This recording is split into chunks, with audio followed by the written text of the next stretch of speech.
Great. Okay, so I'll get over the house cleaning stuff really quickly. So this event is hosted by Executive with Impact, and great thanks to our partners, UTCSA and Bay Street. And also, actually, our special thanks to our sponsor for the venue today, which is Matt is the growth manager for Canada for Tilt. Anybody heard of Tilt? How many of you tilted this event? Awesome, you can get some user feedback afterwards. Matt, do you want to give some introductions? Sure. I don't need this. Welcome to our new event space. We love it here. We're now, here you can hold this. We're now 8 people, verging on approximately 10. We used to be in a co-working space just down the street, so we're excited about our new space. We're excited to host you guys. Yeah, it's great. I spoke at one of these Executive with Impact events. I see some familiar faces, so I won't bore you guys too much. Tilt is the easiest way to collect money from your friends. So you saw it being used when you bought a ticket to this event, and we can do stuff like sell tickets to events as long as it's relatively simple. We don't have the functionality of something crazy like an Eventbrite, but we're still very useful for things like selling t-shirts and things of that variety, including tickets. But our most common use cases are collecting money from a group of people.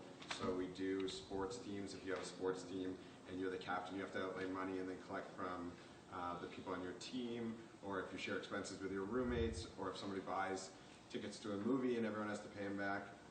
So those are all really cool ways of using Tilt. You can download the app, check us out online. And yeah, anyone who used it to buy a ticket for tonight, happy to chat about some feedback after these two fine gentlemen give you their insights about their amazing companies. So thanks for coming, and we'll talk to you after the event. Okay? And you guys compensate whoever joins Tilt really generously, right?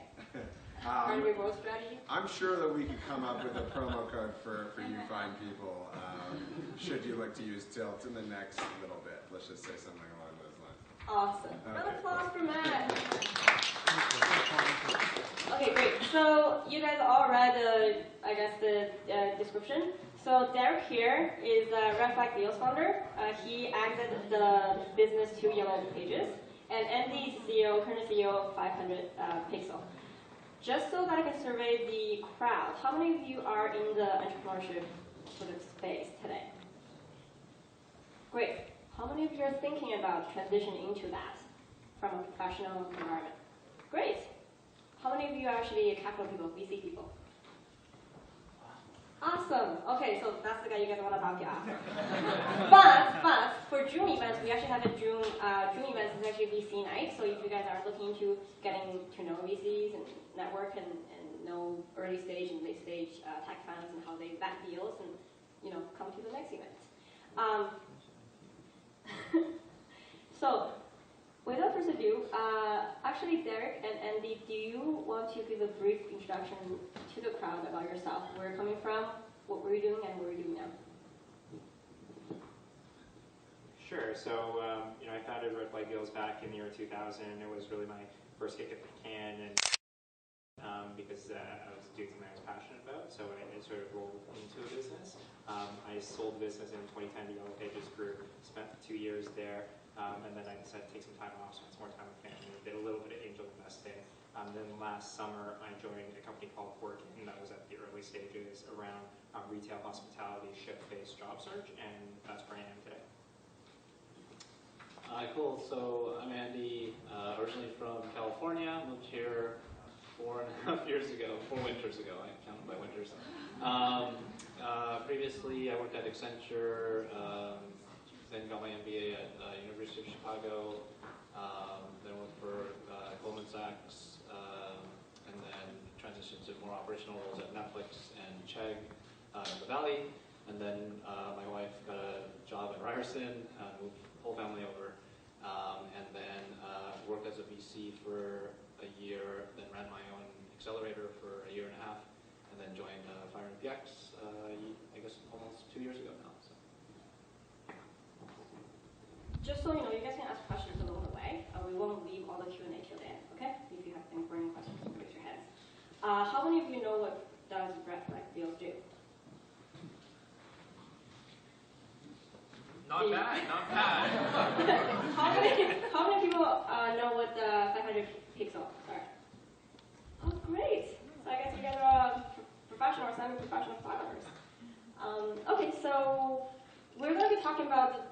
topics around startups. So financing, capital raising, growth strategies, how do you, I guess, test the market, marketability, exit, all that good stuff.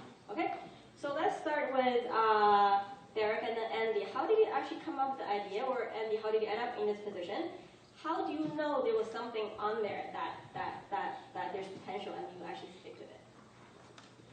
So, my sort of story was a little bit organic. It's not like I went in and had a business plan and wanted to execute against a plan. I was not that smart or had that much forethought. So really I was just trying to learn a little bit about the web. This was back in 2000. The whole sort of internet bubble had just exploded any possibility of a business. And furthermore, I was focusing on Canada as a market. So that's probably not a great idea from a business perspective, but I am very passionate about Canadian deals. So I had a lot of knowledge. I just wanted to learn about publishing on the web, and I was sharing that knowledge with people on the web, almost in like a blog style format. And how did I know that it had traction, had legs at some point? There's a couple things that happened. I think one was we could see people were referring other people, so that's obviously like a sign of there being some level of product market fit, which at that point in time I had no idea what that meant, or I wasn't really phrased.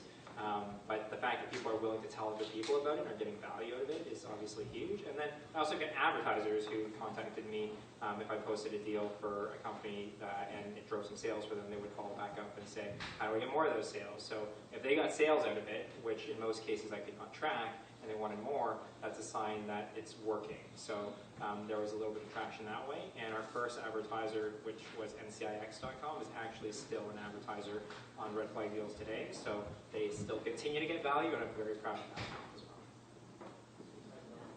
well. Sure. So for me, when I was looking for my next opportunity, I wanted to join a company whose product I really admired.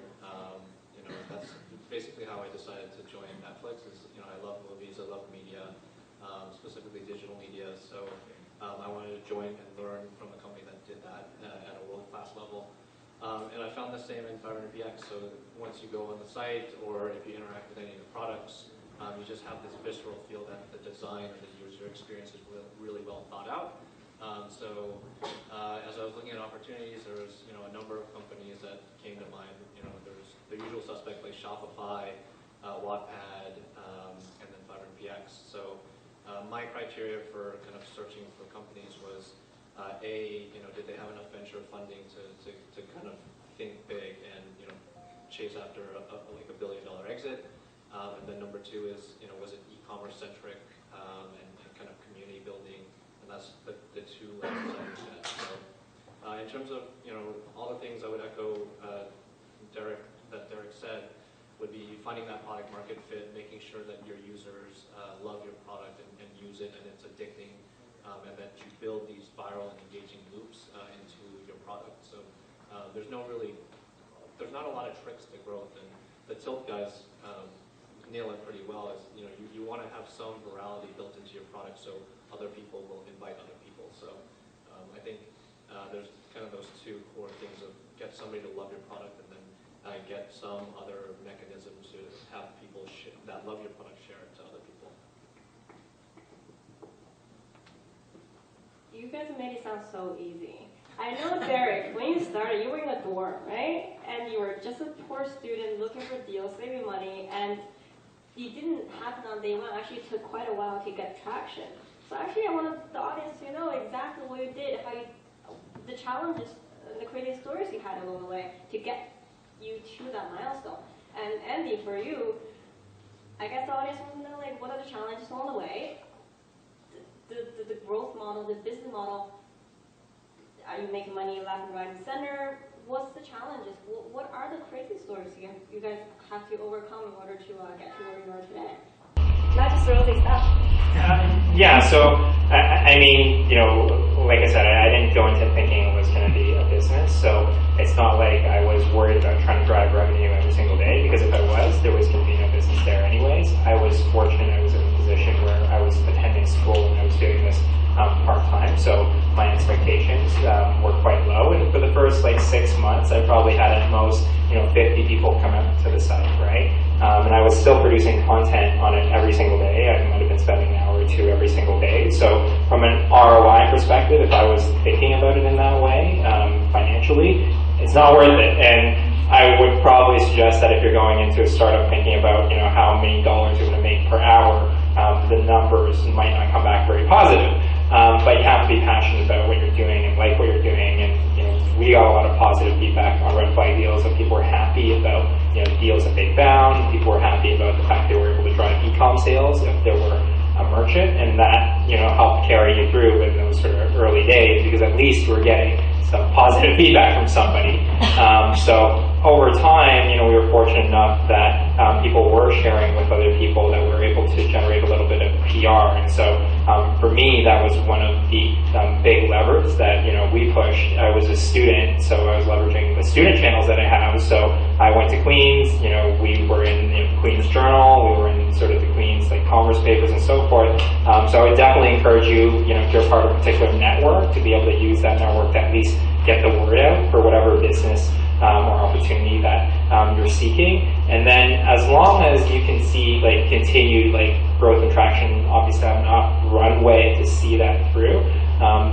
Whether it's really fast, really slow, if it's your own business, that's up to you, right? If you have VCs that are investing in your business, then I'll let Andy speak to that. And there's obviously more of a timeline that they're expecting a return from. But I think really the key thing is to be passionate about what you're doing, because there's going to be lots of times where it's sort of, people would look at it and say it's not worth it. And I spent Christmas Day and Boxing Day because this is my busiest time of the year, and everybody else is basically going in and having Christmas dinner, spending time with their family, all that stuff. But I was basically behind the computer trying to type away, get all the information out as quickly as we can. You're going to have to sacrifice a little bit of something to be able to hopefully build a successful business. Yeah, I mean, startups are hard, and the odds are against you, right? So I think the statistics are 9 out of 10 fail. So definitely, if you're doing this for any financial gain, there's much better ways to make a living and much more stable, low stress opportunities. So, I mean, so in full disclosure, I'm not a founder of FireMPX. I joined a little under 2 years ago. The story is early on where, this was, FireMPX was founded in 2004, unofficially, by Evgeny, the original founder. And he started as a passion project, very similar to Derek's. He wasn't looking to build a business. He just, he was a professional photographer. He got into photography because his ex-girlfriend said, you can never be a photographer. And so, of course he wanted to be a photographer then. And then he started getting really good. He started being a professional travel photographer. He started a blog on, I don't know if you guys remember LiveJournal, but it was the pre-blogger blogger. And he started getting all this traction. And then his personal and professional network said, hey, you guys, you have all these views on your site. Can I can I post my photos on your blog? And he said, yeah, for sure. But 2 rules. Number 1, it has to be your best photos. And number 2, it has to be 500 pixels of dimension, which is, today now a joke, but, back in that day was a very stunning resolution. So, but that actually saved a lot of things and put a lot of DNA in the company, where that's why we have such good photos, because it came from the founder, it came from a passion project, and those 2 critical decisions at the very early stages helped the growth and helped the brand. And really, when people think of FireMPX, they think of stunning photography, and that all came from those 2 decisions. And then, in terms of some of the challenges, you can turn challenges into opportunities. So, in the early days, when Oleg and Jenny first started FireMPX, they got amazing traction. So, wonderful photos, and then, they pitched investors, and the investors kept saying, there is no money in photos. There is no money in photos. So then, think about 2009. This is, basically a year after the iPhone launched. And then everybody's like, you're so stupid for going into photos business because there's no money in photos. And then fast forward 2 years, and Instagram gets bought for $1 billion, and then guess what? There's a lot of fucking money in photos. And then So everybody's piling into photos. So a lot of it's timing, a lot of it's luck. There are, hard choices to make. So they bootstrapped for 2 years. They didn't take salary. Every dollar they made on the side, whether it was consulting projects or side projects, went into server fees.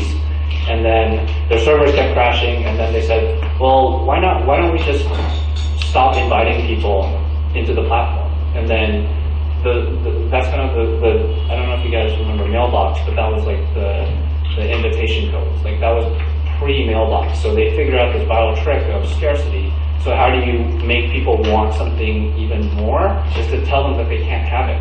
So then you start, and then so they started these invite codes, and then the invite codes went crazy. They started selling them on eBay and Kijiji, and then all of a sudden it was like, oh, do you have an invite to FirePX? Like that'd be amazing if you had it. And then so like that's the viral word of mouth.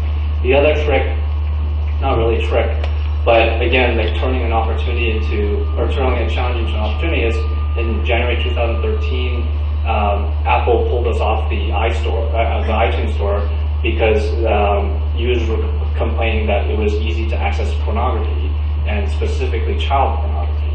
And then so they pulled us off the App Store, and then TechCrunch covered it and said, wow, Apple pulled FirePX, this hot startup, because of pornography. And guess what? Like this is the pre-Flappy Bird phenomenon before there was Flappy Bird. So how do you get people to download something very quickly? Is to tell them it's going off the App Store. And the other jingle is like, there's pornography involved, so it just had this huge rush of like growth. So to this day, you can see it in all of our charts. There's this huge ramp in January of 2013. So those are some of the tricks, and then you just have to be lucky. With your video crew team, what I want to ask is, I guess Red Flags, it was Red Flag Deals, it was content driven in the beginning. Who's been doing that work? How is that work being done? And how long did it take for you to find actually there is significant traction? I guess your first milestone. Sure. And just the disclosure, like we don't have child pornography on our site. Yeah, scrub, so you can report. Thank you. In terms of the revenue model, so we have a two-sided business model. So we are a marketplace, so there's a demand side and a supply side. And the unique thing about us is that we also charge the demand side. So what that means is photographers it's a freemium model, so anybody can use it for free, but we cap you at 20 uploads. Again, it focuses the community on quality and also helps with server costs as well. But you can upgrade to 3 different plans. So that's a very lucrative model. And then on the other side, the supply side, the demand side, we license our photos to brands and agencies and companies. So for the photographers in the room, if you upload something to FirePX and you opt into the marketplace, we will then sell those photos on behalf of you to brands and agencies. So if you guys have like an iPhone 6, like the one of our photos, so it's really cool. That's unfortunately our licensing platform wasn't built at the time that Apple licensed that photo, which is like bittersweet, but it's kind of like an example I used that, one of your photos could be, used in hundreds of millions of people's hands. To answer your question about profitability, we're still net earning cash, and we don't anticipate being profitable until, I would say, like 1 or 2 years out. But, I would say, if you take VC funding, the purpose is always to grow and grow and grow and really chase after $1 billion exit. So in terms of the content, I mean, early days, it was basically me that was gathering all the content, and I had it in my head a little bit because I was a shopper myself, and that's where really I think the passion piece came in. If I was not interested in deals, then I would not know any of that, and I would not want to spend an hour to try to find the best deals on, at that time, mostly computers, electronics, games, TV, stuff that's easy to buy in the e-com world. And over time, what happened and what you see today, and I think the reason, and I think the same is true for FirePX, that the site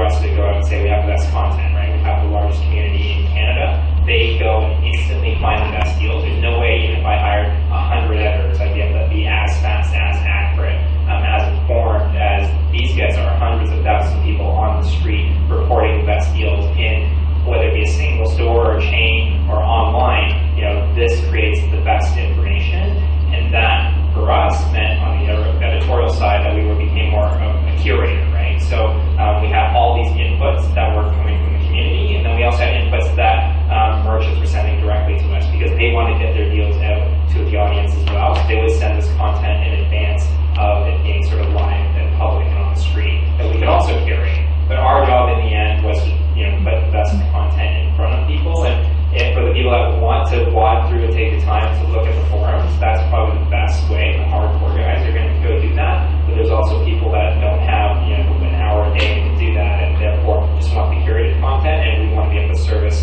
those users as well as the hardcore users. And so we have different formats, whether that be a forum, whether that be like a deals curated editorial page or a weekly newsletter. And we're totally happy if you go and, you know, be a hardcore user in the forums. We're totally happy if you only come during Boxing Week, or if you only subscribe to the newsletter and get, you know, one email a week from us. You know, whatever sort of suits your purpose. And it probably took us about, you know, 3 years to get the community piece of it, and it probably took us about 2 years before we saw a significant enough traction even to think about launching community. And something that, you know, some people don't know is we actually tried launching the community earlier on, probably about a year or so into the site's existence, but there was just not enough people on the site. So it was like, if you posted a message, I would talk to you, but if it's always me talking to you, that's not a great conversation. So we needed to build more momentum, more traction, and ultimately we had to wait probably another year, year and a half before we got to the point where there were other people that can go and answer questions, other people that can interact with people on the site and really start building that community. And once we got to the community aspect, SEO really kicked in huge because people were asking very natural language questions, right? Like, how do I go and get the best mortgage? And we ranked for these things that we had no idea, you know, people were interested in. And this definitely long tail effect. And because we're so Canadian friendly, so specific in our content, people who, you know, would otherwise never go to Red Flag Deals as a destination was still finding content in organic search. And to the end, you know, when I left in 2012, we were still getting over 50% of our traffic through organic search, even though, you know, most people sort of, you know, have a sense of what Red Flag Deals is and does. So. Okay, that's good. I think it's a good thing that university reached 4 years, so you actually could afford that lecture. Right? Absolutely. I was very fortunate, like, you know, for sure. Yeah, I think there's definitely like an element of, you know, time and luck, and you can, you know, rewind the tape and think back as to why it worked, obviously, and that helps in hindsight, but obviously in the moment, that's something that you probably don't think of. And I think another thing that's in common with, you know, photos, and if you look at the stuff that, you know, has a high value, it's this idea of, is it, you know, sticky? Can you make it a repeat, you know, sort of activity? Is it important to people's lives, right? Shopping, for whatever reason, definitely is. People are consumers, right? And the new business that I'm working in now, called Working, is around this idea of jobs. So again, looking at opportunities that have like high value in people's lives, and photos are definitely another one, right? People care about their photos, and if you get people to care about what you're doing to help them on that, there's business in it. Okay, you mentioned time and luck. Let's talk about that. You had no investors for Red Flag Deals, and Andy, you came from VC background. So let's talk about what's the difference running a business without investors and running a business with investors. And along the same line, capital raising. How did you guys do it? You know, Red Flag Deals was probably not a VC-friendly business.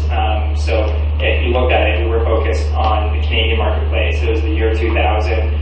You know, we were a publisher creating content. Content-driven sites typically are not, you know, very high on a VC's list of places to invest. I mean, there's some exceptions, but you know, mostly they like more scalable businesses, arguably.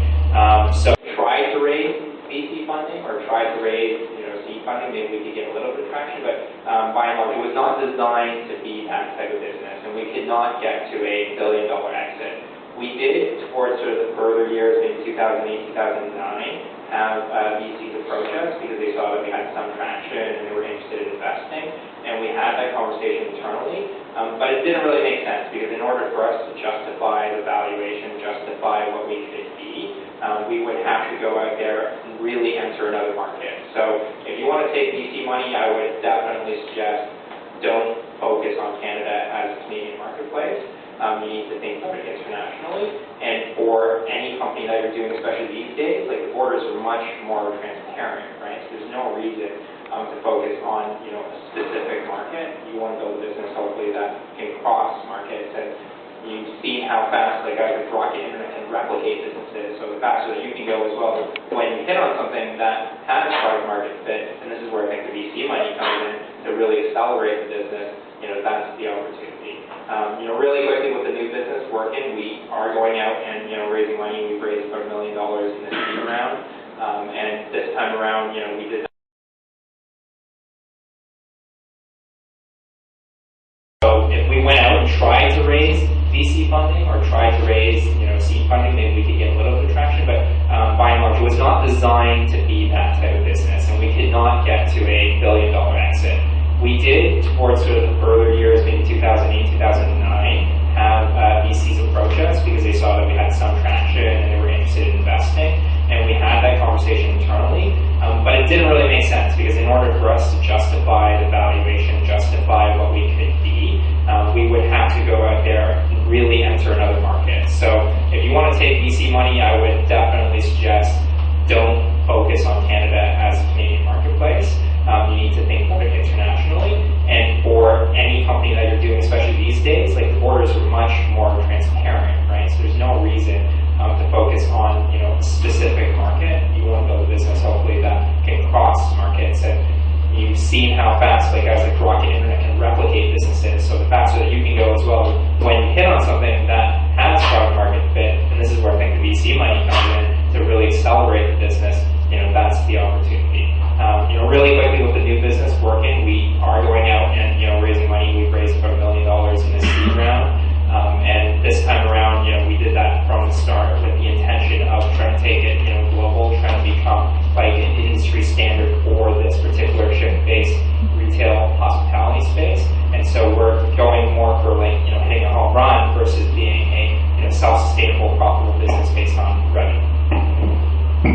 Yeah, and I think that's a good segue because to answer your question, the difference between running a business that's VC-backed and non-VC-backed. So some use the term lifestyle business for the non-VC backed. So that's,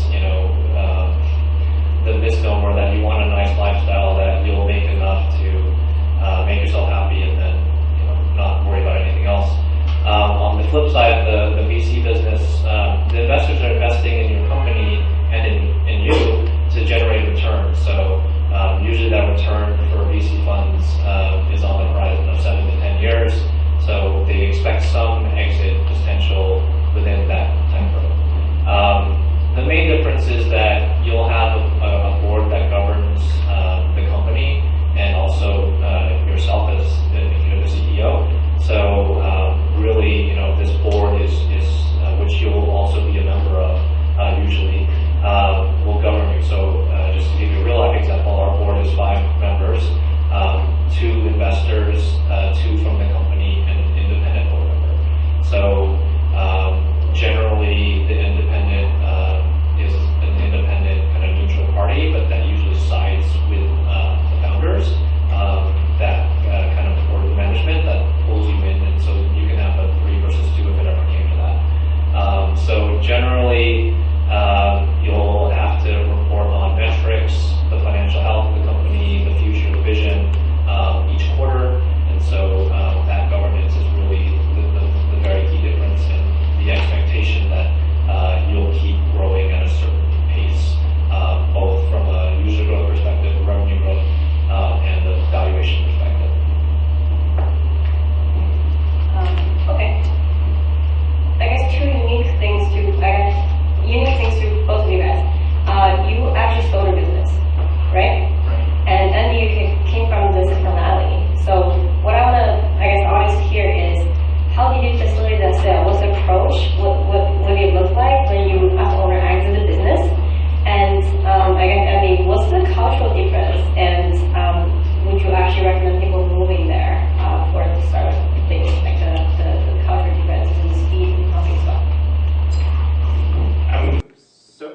for me, I was very lucky to have an advisory board, and so we set up an advisory board. There was about 6 people on it. One of them was a gentleman by the name of Chris Carter, and he founded a company called PinData. He had sold his business probably about 3 years before me, and he coached me along the way. So I would definitely recommend, for the entrepreneurs out there to set up like an advisory board. It can be very structured, very informal, depending on how you want to go. But the insight and the help that I was provided, for instance, was huge.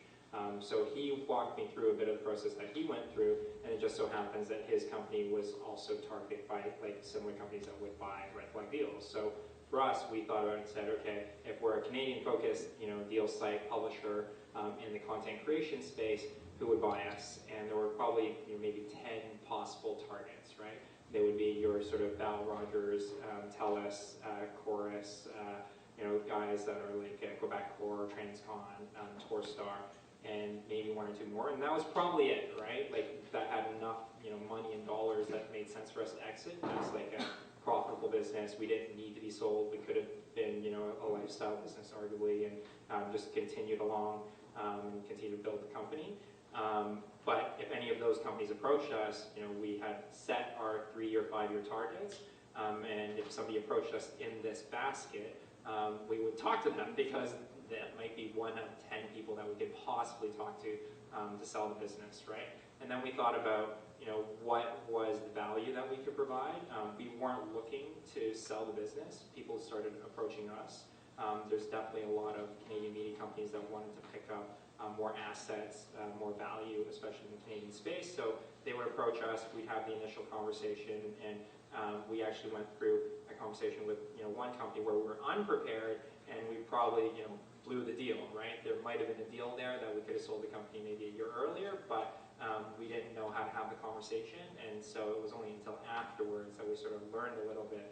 And when Yellow Pages called, they were actually quite frank and upfront. We had an initial phone call, and it was somebody from corporate development, so that's probably like a signal right there. And we talked about whether we were interested in investment. We were not, because we didn't really need investment for what we were doing. And then we sort of said, if you guys are interested in like acquisition, that's something we can talk about. You come back and let us know, right? So the best way to sell it is obviously if they come and want to buy it, but you do not need to sell it, because that gives you the most leverage. And then think about what's the value. So if we looked at the fit with Yellow Pages versus a Torstar, for instance, Torstar had shopping assets in that space, right? So we couldn't fill a hole that was like totally empty, whereas Yellow Pages really did not have anything like that. So we can fill a totally empty hole, and we can get to market instantaneously for them. We had market leadership, and there will be buyers, and we had some approach us that were purely financial buyers, mostly from the US. They would basically come and say, give me your stats, unique visitors, page views, CPM rate, give us your numbers in terms of the amount of revenue that you guys are generating. They put it into a model, and they'd spit back a figure as how much they could buy your business for and make money, because they understand the model, right? And those ones are fine to go through exercise if you want, but you're not going to get the most value from these ones because they're buying purely for financial, where you want that to be the baseline, and then you want to build value on top of that, like market leadership, like speed to market, like fit within the acquirer where there's strategic value. And that's what we saw with Yellow Pages. We thought we're at a certain point in time where we had probably 2.5 million monthly uniques. We thought we could get to 5, reasonably. Now we're at 5 of, say, 20 million-ish Canadians, right? So a quarter of them visit the site monthly. Could we get to 10? That's pretty hard. To get 50% of people visiting every single month is quite tough. So we thought that was, an opportunity where we might want to consider selling, and whether we could get the right offer and whether it made sense was another question. And we did get the right offer. We thought they also had, access to the French market that we didn't tap into, and that cut off another portion of the amount of value that we could create. So jointly with where they were going with local data as well, and we thought local and being able to see deals around the corner versus purely online was the right direction. So we thought that was the best value. We thought we could give them the most value, and they gave us a reasonable offer that we ultimately accepted and wanted to go and build the business together. Sir, before that, can you disclose how much you sold it for? I don't publicly disclose that, but you can look at it in the financial reports because Yellow Pages is a publicly traded company. The value is north of 8 digits. He's a very rich man, so. Unfortunately, not. But in terms of the cultural differences between the Valley and Toronto specifically, yeah, like Cindy mentioned, speed. I think you're kind of just immersed in this very dense bubble, if you will, for lack of a better word, of talent, of people that understand startups and understand technology, even the broader population. So, you know, I think it was like 3 or 4 years ago, I would walk around Toronto and be like, oh yeah, like Instagram's really cool, and you know, you get these blank stares of what the hell is Instagram, and you're just like, how could you not know what's Instagram? So it's kind of like, it's kind of good and bad, where like everybody's immersed in the same type of industry and same bubbles. So you know, you walk down the street, or you go to college, all your friends are working at Facebook or Oracle or Google, and it just kind of becomes part of the DNA of who you are. And in terms of the speed, like I would say, you know, there's companies that are just growing like crazy, and you know, it's just unfathomable how much paper wealth is created. So you know, I think of a company like Instacart. I don't know if you guys have heard of Instacart, but they're now worth, you know, I think $1 or $2 billion, and they were founded less than 2 years ago. And you're just like, that's astounding. So when you think about the pace at which things are moving in the Valley, it's just, and it's a Toronto-based, Waterloo engineer that founded the company, and he moved to the Valley. So I think just like the pace and the talent availability is kind of unprecedented. Not to say that Toronto has the same talent, but it's just less dense, because just by law of, you know, the number of population of Toronto versus Silicon Valley as a whole. And then the next kind of difference would be more cultural. Like I think in the Valley, risk aversion is very low, and you know, there's a high degree to just, hey, I'm going to quit my job tomorrow, I'm going to work on this idea, and if I fail, I fail, let's just go get another job, whatever. I would say, you know, there's, you know, people sitting in this row that have, you know, thoughts of like doing entrepreneurship, but maybe they'll do it part-time, and I just have no tolerance for part-time entrepreneurs. It's just like, if you're just going to do it, just do it all the way. If you fail, you fail. If not, then you can find another, you know, higher paying job. But I think about it as lost opportunity cost. So I think the cultural risk aversion is something I don't quite understand, because you know, there's free healthcare here. There's lots of, you know, like great systems. There's SHRED, there's IRAP, there's lots of government funding out there for you to take advantage of. So it's almost like the perfect opportunity to really take a lot of risks. And especially if you're, you know, in a younger demo, there's like no better opportunity, and there's no better time to do it right now, because there's so much capital flowing out there. This is like my pep talk for you guys. Like, if you guys are thinking about it, I would just take the plunge. You'll never regret it. So just to add to that, like really briefly, you know, I also believe like you should do it when you're young. Like that's the easiest. If you want to manage this like risk element, when you're younger, you just have less risk. You have less responsibilities. You don't have, you know, a crazy mortgage, especially with Toronto house prices, or family or kids that are an obligation. So you know, if you start young, you take a crack at it, it doesn't work. It's very easy to go and find a gig. Whereas a lot of people, you know, that I've met, once you're in, you know, 30, 40, and you have these obligations, and you have a really good paying job, it makes it much harder to like jump ship, right? Because there is that like opportunity cost of whatever salary and risk. So if you're young and you don't have a lot on the line, like I would absolutely do it now. And just one further comment as the sale as well, and something that I learned, like when we did the sale, we did it in stock and cash. So part of it for me that did not work out well was Yellow Pages went down like this, like the worst performer that year of any stock in the TSX. But that was part of the bet that we made, you know, with the company, and that's, you know, something that we did, you know, with full insight as to the challenges that the business had as well. But that's something that you can consider as well, as whether you want to continue to take risks or you want to take sort of all your chips off the table. We didn't take all our chips off the table in a sense. We still wanted to continue to build the business with them. I hope they didn't go down the drain because they cried you guys. No, unfortunately, they didn't sell red flag deals. They sold everything else. So something seemed to work there, or we just didn't get all the credit for it. That's great. Actually, before we take questions, I guess one debate I do want to have, just because we mentioned about quitting or not quitting. Don't quote me on this, but I'm pretty sure your bosses are probably not in this room.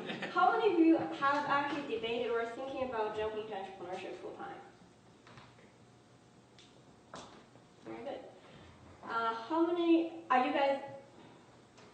of you are pretty sure you're going to do it full time or for sure? Like no hesitation, no holding back. How many of you are actually debating? See, it's a common debate.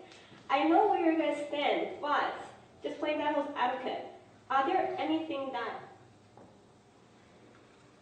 you would tell them to consider or set up before they actually make that leap? Like, what is your strong positioning on that? I mean, there's tons of resources out there, so there's no shortage of research that you can do into whatever idea, concept, thing that you want to pursue.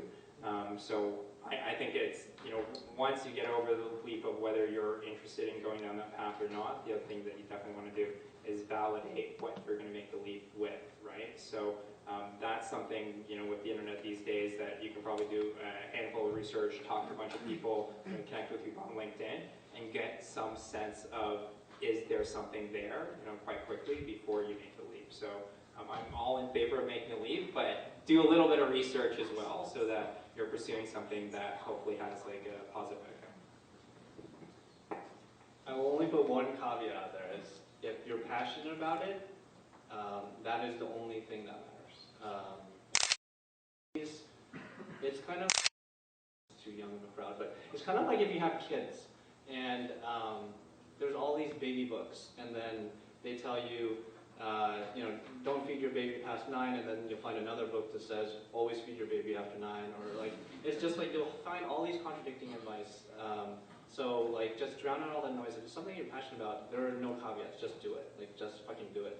It's there's no excuses. Like you'll just regret it, and like you'll always find some other thing to distract you. Or if you're building a financial model, if you're building a pro-con list, you'll always talk yourself out of it. And this is what I don't understand and I don't really tolerate. It's just fucking do it. Like, don't be scared. You'll never regret it. Have you ever come across entrepreneurs who actually regretted about it? No. Not even a single one? Not that I can remember, yeah. No. Okay, Like, they all, even if they failed, like, so this is the other cultural thing about the Valley. If you fail, that's actually seen as a badge of honor. Like, you've probably learned a lot, and you probably can be much more suited to be talking to other people that have failed, that your lessons that you've learned from when you failed, and then these are the things to avoid the next time I do this. So it's like not, hey, I'm not saying like, hey, just quit your job and fail. It's like, hey, quit your job, fail, try again, and then the next thing is going to be the next big thing. Like the Instacart guy, he's a Waterloo, he's a Canadian. I don't know if you guys use Slack, but it's now a $3 billion company, and that was founded by Stuart Butterfield, who's also Canadian, and he's the founder of Flickr, and then he started this company as a company called TinySpec, and it was a gaming company that failed. Guess what? Out of that kernel of failure came Slack, which is now the fastest growing enterprise business ever. So it's just do it. You can tell he's from the Valley. The cultural difference there. Okay, so time for questions, Q&A. You guys do the pitch. What I do, he always refers to contact me. So I just wonder, in terms of people perspective, while you are the startup of your business, how do you find the right partners along the way, and what do you value the most in terms of partners? Yeah, sure. So I started it by myself in the red flag deal scenario. You know, one of the things that I'm doing differently this time around with Workin is we have 3 partner level guys that founded the business, and I actually joined as the 4th guy in, right? And I think part of that is it's hard being a solo founder, and to have some other resources and skills at the table helps a lot. So what I think you need to look for when you're trying to go and build a business is to find complementary skills. So I'm not a developer by trade. One of our key hires was really a CTO, and the second key hire was a salesperson.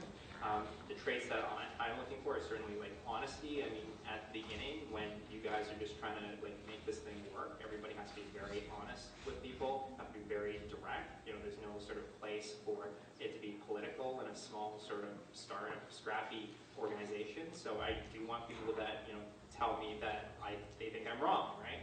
I would prefer it that way when we have a discussion and sort it out, right? The other way that I found our CTO in particular was we started working on a project as a contractor first. We got to know each other. We got a sense of whether he's interested in what we're doing, what the working relationship is like, and then we escalated it over time where he joined us full time as CTO.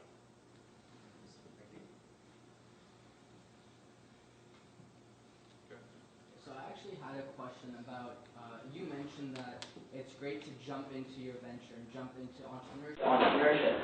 My story is that last summer I wanted to do that, and I quit my job and decided to full-time pursue my venture.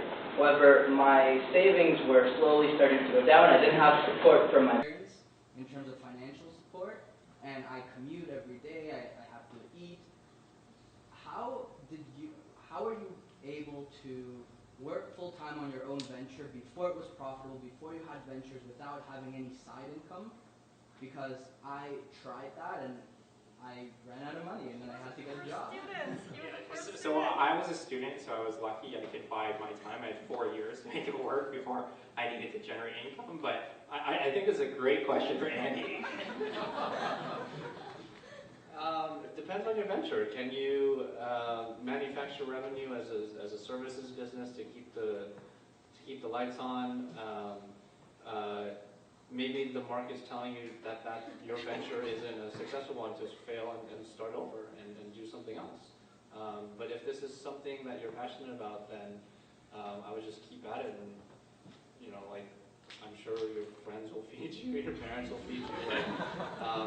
I'm not kidding, because there's so many companies that were founded out of a garage, and I'm reading through the new Steve Jobs biography, and there were some tough times. When there's a will, there's a way. But it also I put the caveats that if the market's telling you that this idea will never happen, you have to let it go, and then do another idea and just or join a startup, learn how it's done.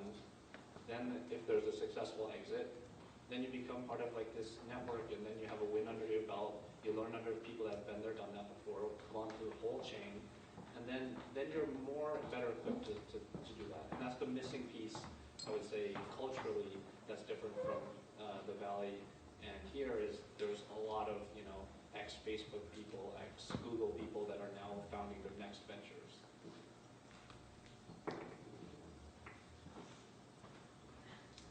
So, assuming that there's no PX and red flag deals, then you are reinventing this business again.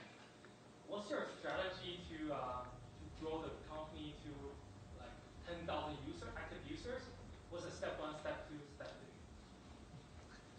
3? I mean, it obviously depends on the business. I mean, for red flag deals, if I wanted to go and build the business today, you need to go and find a niche. You need to go find something that you can hang on to and be the best at that, right? So we were the best at doing Canadian deals at a time where that market was not saturated. Now that market is much more saturated. So how can I go and find something that I can be the best at? And it can start with a smaller niche, and then you try to go and grow it from there, right? So you want to basically go and conquer a particular area, and maybe it's I don't know, deals in Iceland, right? Something that nobody wants to do for whatever reason. Do a great job, get people excited about that, and then go and find the next sort of beachhead that you can conquer. I would say we would recreate the platform on mobile, iOS, and then just hustle, like beg Product Hunt to feature you, beg TechCrunch to feature you, pitch at every thing, and ask everybody in the audience, please download 500px. I'll walk you through personally. I would sit at a Starbucks and ask people, onboard people, and get my friends and get my family to pimp my app, and just like be relentless about kind of self-promotion, and just that's the pace that you need to go.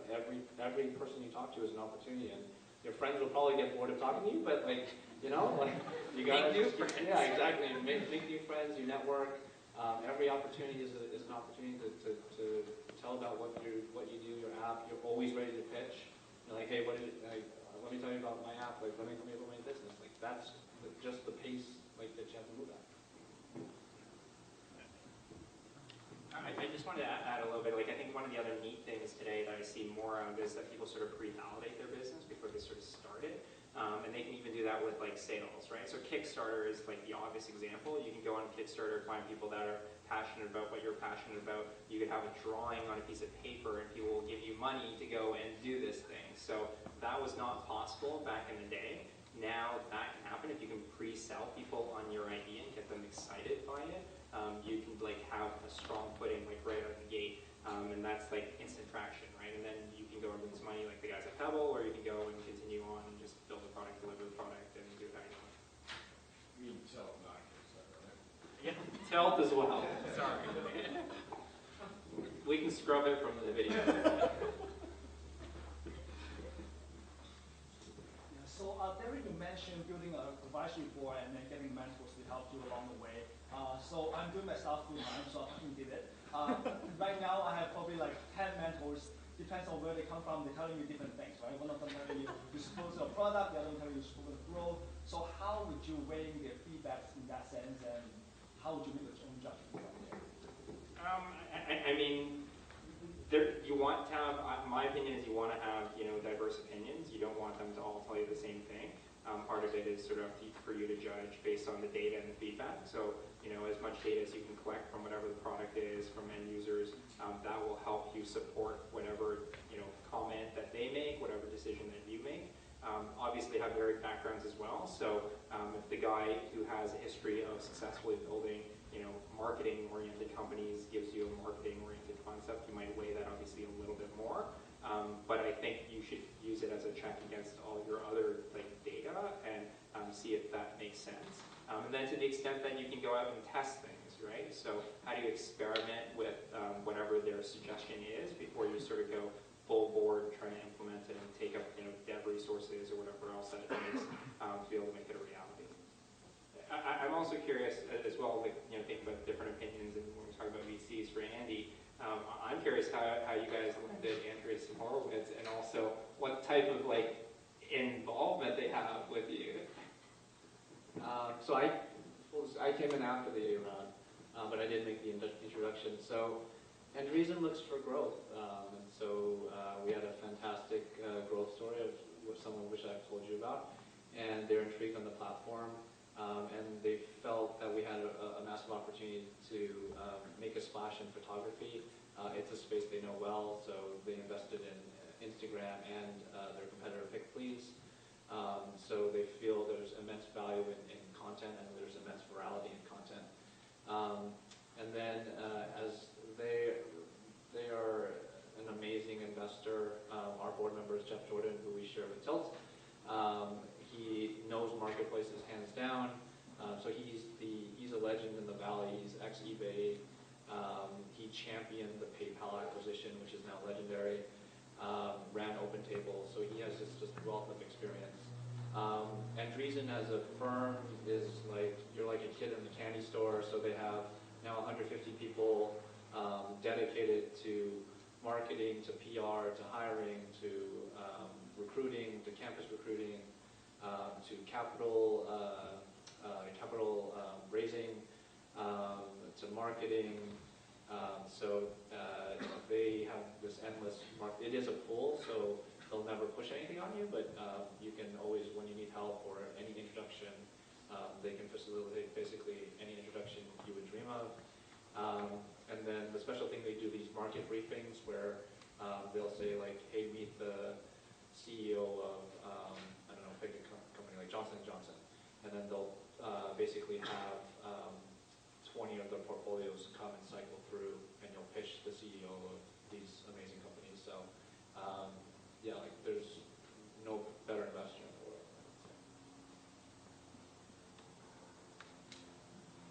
What are some of the issues you guys have faced when scaling, particularly on the business and process side?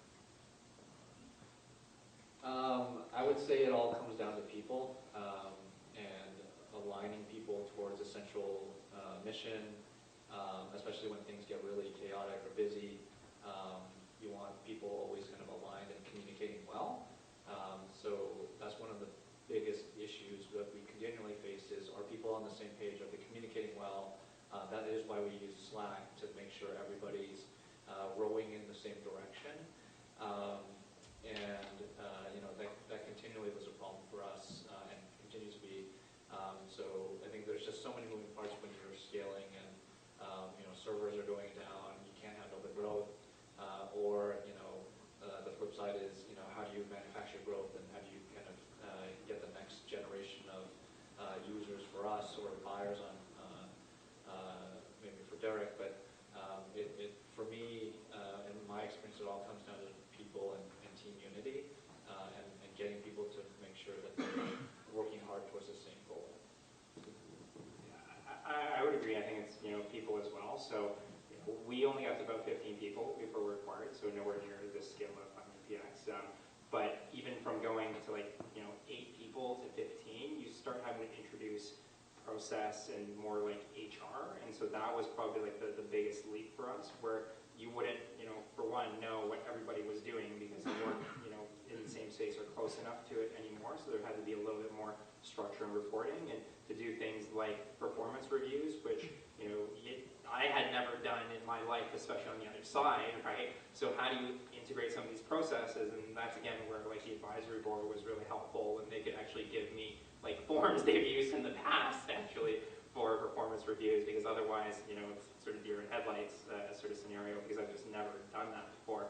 But of course, they do need that like feedback, and they need to know whether or not they're like doing a good, bad job, areas of improvement, and so on. And to do these things when you come from a place where you're a startup is hard for some people. Some people don't want to make the leap. For the most part, hopefully we kept it light enough that they could, and we don't want to overwhelm with this like HR political stuff.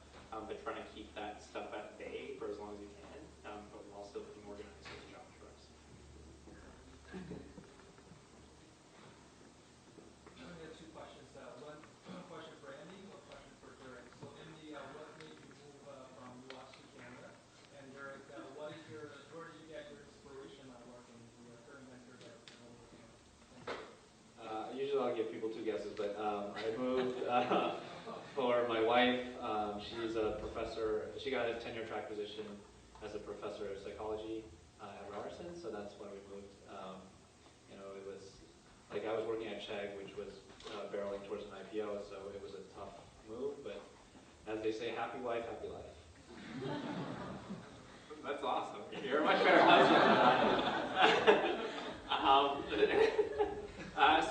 So for me, for working, it was not my idea. I joined, as I said, as the 4th man in, and Francois Jobin, who was the VP of HR over at Aldo, came up with the idea. So he had vertical expertise. He had been the VP of HR for 12 years, and he had saw all these things that were happening in the space. So, for instance, the shift from full-time workers at retail to a lot more part-time workers. Things like Obamacare, where there's like a 30-hour max before you have to go and pay health insurance, only accelerated that. So from a trends perspective, you could see that this was coming. Mobile, obviously, is another like really big one, and we're a mobile-first platform. So if we rewind the tape 5 years, this is something that we probably could not have done. The penetration of mobile and video, and people willing to do video, to do applications, wasn't there. So I feel like there's like a moment in time for this where this is hitting all the right trends.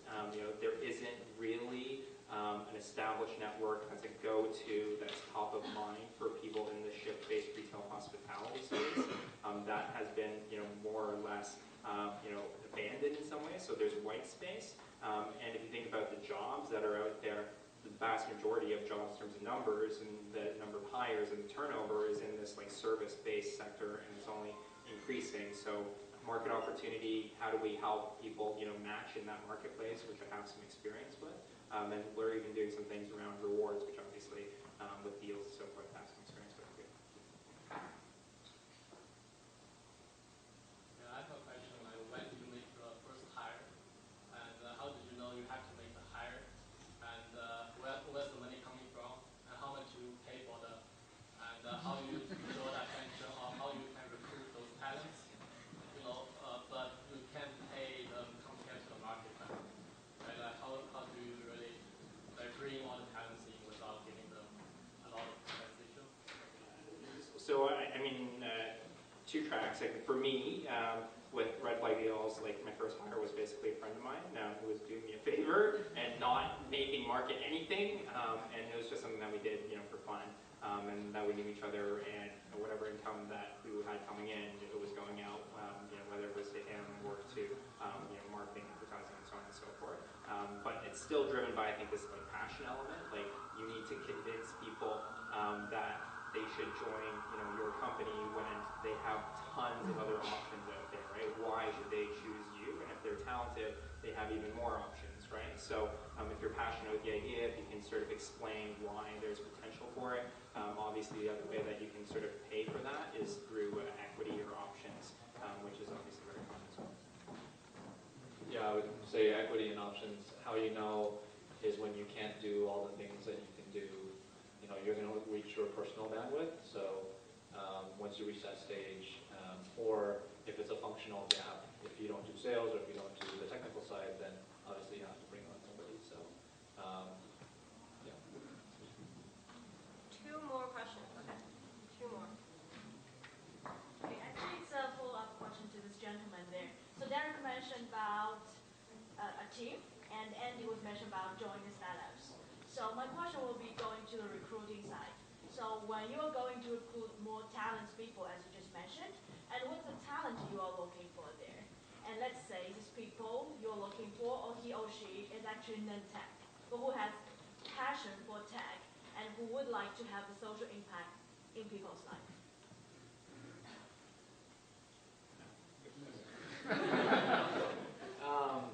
So in terms of trying to remember all the parts of your question, in terms of your org plan, map it back to the capital, the cash in the bank, and then to a financial model, and then we can say like, okay, like these map to those functional roles. I mean, in a startup, you're always struggling for resources, so it's always a land grab. So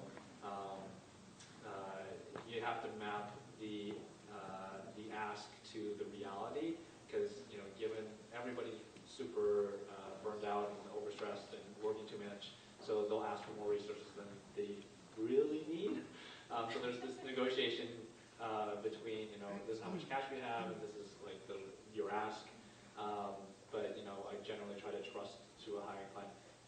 For the question about like non-technical people looking to go into technical or startups in general, I would say there's a plethora of roles, and I would say the one that would probably pop up to mind would be like, look at a company like Shopify, which is going to IPO very soon. They're going to be deploying that capital. So I usually follow the money as a VC. This is a trick I learned, is you just have to sniff around for people that have recently raised or announced a round of financing. They're usually hiring. And the way you kind of penetrate startups is to network like this. So I think between the two of us, we could probably introduce you to like a number of different founders, almost cover a lot of the major founders in the startup community. So it's just kind of about networking and finding your skill set. I would say I get the reason I am so aggressive is because I've had a lot of coffee meetings and I've had a lot of one-on-ones, and I've had a lot of people that said, oh, I have this great idea, but I'm working on, I want to keep my job at McKinsey or Bain, and I'm going to do it when my bonus comes in, or I'm going to do it when, and it's like, oh, after my wedding, after my honeymoon, I'm gonna do it. And it's like, oh, after my first kid, it's just like there's always some other barrier. And like, after I put together my financial model, like I'm gonna do it. So there's always some arbitrary barrier. So anyway, sorry. Last question. Last question. He hasn't answered my question. I'll just answer really briefly. Like, I would say as well, like, if you're looking to join a firm, like Follow the Money, that's great. Like, you can reach out directly to people now very easily, whether that be on like AngelList or on LinkedIn, for instance. And a lot of times they're just so busy that they haven't even got around to posting a job. So we've hired people for Workin that just reached out to us and said, I'm passionate about what you guys do. This is the skill set that I have. I believe that I can help you guys with this. And that makes my life way easier. If you want to come to me and you want to pitch yourself, and then we can get to the place where we believe that you can add value, then that's great, right? And you just don't have time to do everything in a structured way, so they can come and find me before I can even know that I have the need. That's fantastic. Last question.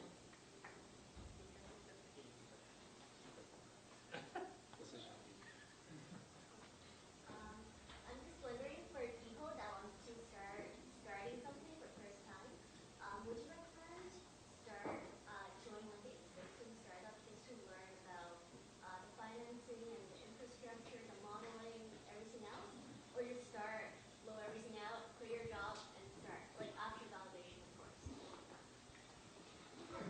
I would say just start. Yeah, well, I mean, what's holding you back? Like, I think it's like there's no true test of your ability unless you're kind of out on your own. So if you're a smart, capable person, like you'll be able to at least network and learn at a faster pace than you would have inside of a bigger company. There's mistakes you can avoid by building like an advisory board, and that's kind of like an informal way to learn. But I don't like. There's no better time to start a company right now. It hasn't been this good in a long time. So to clarify my question, to join like a startup company, not to join like a big company. Yeah. My answer remains the same. I mean, I think it's hard. I think if you have the ability to go and start on your own, then you should go and do it. Because if there's nothing preventing you, then that's great. Why not? If you need a certain amount of minimum income and you want to balance your risk a little bit, that could be the argument. Stage startup. You're going to learn more probably if you do it by yourself, but you can definitely still learn a lot by working with like co-founders and working with a young team. So there's value in that too, and that's one of the ways to sort of test whether you want to be in the startup space and you want that lifestyle, is to sort of join a young team and be able to feel it for yourself, right? It just has to be early enough that you get a feel for that, and it's just a question of whether you can do that or whether you can just go and make the jump.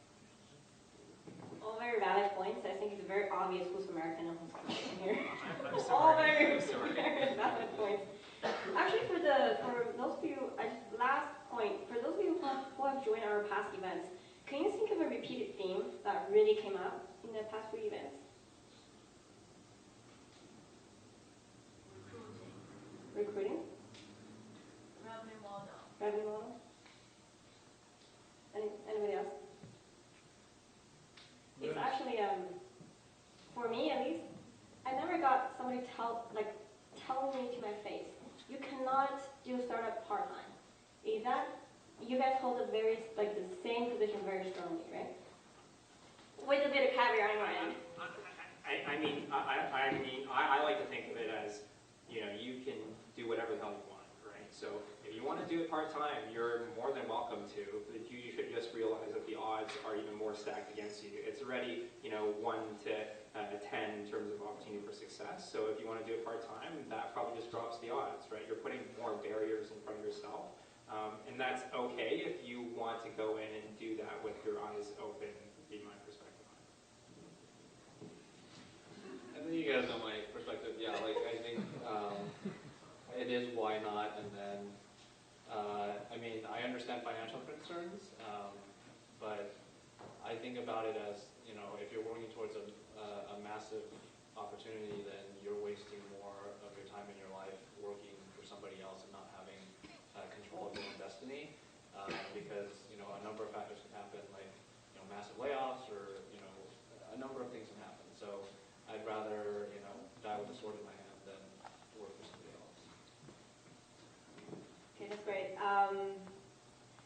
actually, that came up about, this is probably the 4th time it came up. At least, I think, 7 or 8 of our speakers, including these 2 gentlemen here, actually had the exact same thing said to the audience in the past event. So I think for everybody out there who's thinking about doing part-time, that's some food for thoughts. Okay, hopefully you enjoyed tonight. So grab some water, grab some beer, stick around for some networking events. Thanks Tels and Exactly Impact and Bay Street and